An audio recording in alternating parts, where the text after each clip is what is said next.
उपयोग हुए औजारों का लोहा इकट्ठा कर कर नरेंद्र भाई ने कल्पना की कि सरदार साहब की एक बहुत बड़ी मूर्ति बनाई जाए और इस मूर्ति में जो लोहा है ये देश भर के करोड़ों किसान भाइयों के हल का या किसी कृषि औजार का पिघला कर बनाया गया लोहा आज एक सरदार साहब का स्टैच्यू बनकर यहाँ पर खड़ा है। मैं मानता हूं ये सरदार साहब को सच्ची श्रद्धांजलि देने का काम किया है। 135 मीटर ऊंचाई पर एक दर्शक दीर्घा है जिसमें लगभग 200 लोग ये विहंगम दृश्य को देख सकते हैं। वहां से सरदार सरोवर डैम, सापुतारा और विंध्याचल की खूबसूरत पर्वत श्रृंखलाओं को भी हम देख सकते हैं। ये स्टैच्यू ऑफ यूनिटी का निर्माण केवल और केवल 46 महीनों में किया गया है। 46 मंथ। इतना बड़ा स्ट्रक्चर सिर्फ 46 महीनों में किया गया। 70,000 मैट्रिक टन सीमेंट का उपयोग हुआ है। 6,000 मैट्रिक टन स्ट्रक्चरल स्टील और 18,500 मैट्रिक टन रीइंफोर्समेंट बार का इस्तेमाल किया गया है। मित्रों, इसके अंगूठे की ऊंचाई 3.6 मीटर है और सरदार सरोवर बांध से 3.5 किलोमीटर के खूबसूरत स्थान पर इसको बनाया गया है। मैं इसका वर्णन देश के युवाओं के लिए इसलिए करता हूं कि ये जो हमारी देश की एकता का तीर्थ स्थल है, इसका आप एक बार जरूर विजिट करिए। यहाँ से जो चेतना और ऊर्जा प्राप्त होगी वो आप सभी को आने वाले जीवन में देश के लिए काम करने की प्रेरणा लेगी।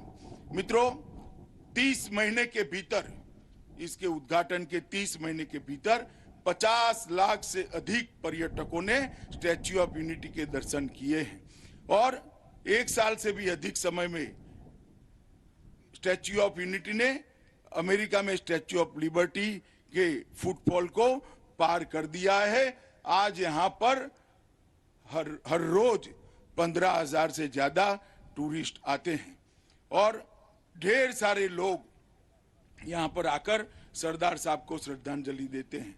मैं मानता हूँ कि ये स्थल हमारे प्रधानमंत्री नरेंद्र मोदी जी की दूरदृष्टि का नतीजा है और यहाँ से ही आने वाली पीढ़ियां देश को एक और अखंड रखने की प्रेरणा लेकर जाती हैं।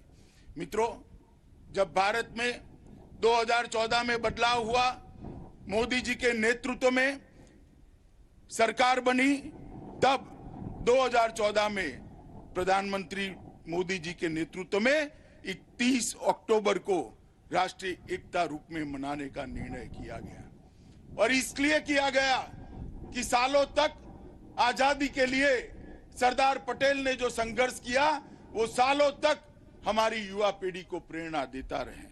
देश को एक और अखंडित करने के लिए आजादी के बाद उन्होंने जो प्रयास किया वो वर्षों तक देश की युवा पीढ़ी को प्रेरणा कर देता रहे और ये जन सहयोग से बनी हुई ये मूर्ति ये इसका प्रतीक है कि आने वाली पीढ़ियों को किस प्रकार से सरदार से प्रेरणा लेकर आगे जाना है। हमारी एकता को प्रदर्शित करते हुए रन फॉर यूनिटी भी उसी दिन शुरू होती है। सुबह एकता के लिए सभी लोग राष्ट्रीय एकता दौड़ के अंदर अपने आप को सम्मिलित करते हैं। मित्रों,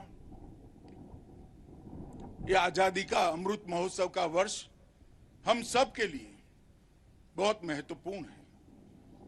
देश ने प्राप्त की हुई सिद्धियों का गुणगान तो गाना है, मगर 100 साल के बाद देश कहां खड़ा होगा इसकी संकल्पना और इसका संकल्प भी आज की पीढ़ी ने लेना है। जब आजादी के 100 साल समाप्त होंगे तब देश कहां होगा, इसका निर्णय, इसका संकल्प आज की पीढ़ी ने, हमारी देश की जनता ने और देश के युवाओं ने विशेष कर लेना है। इसलिए ये वर्ष हमारे लिए संकल्प का भी वर्ष है।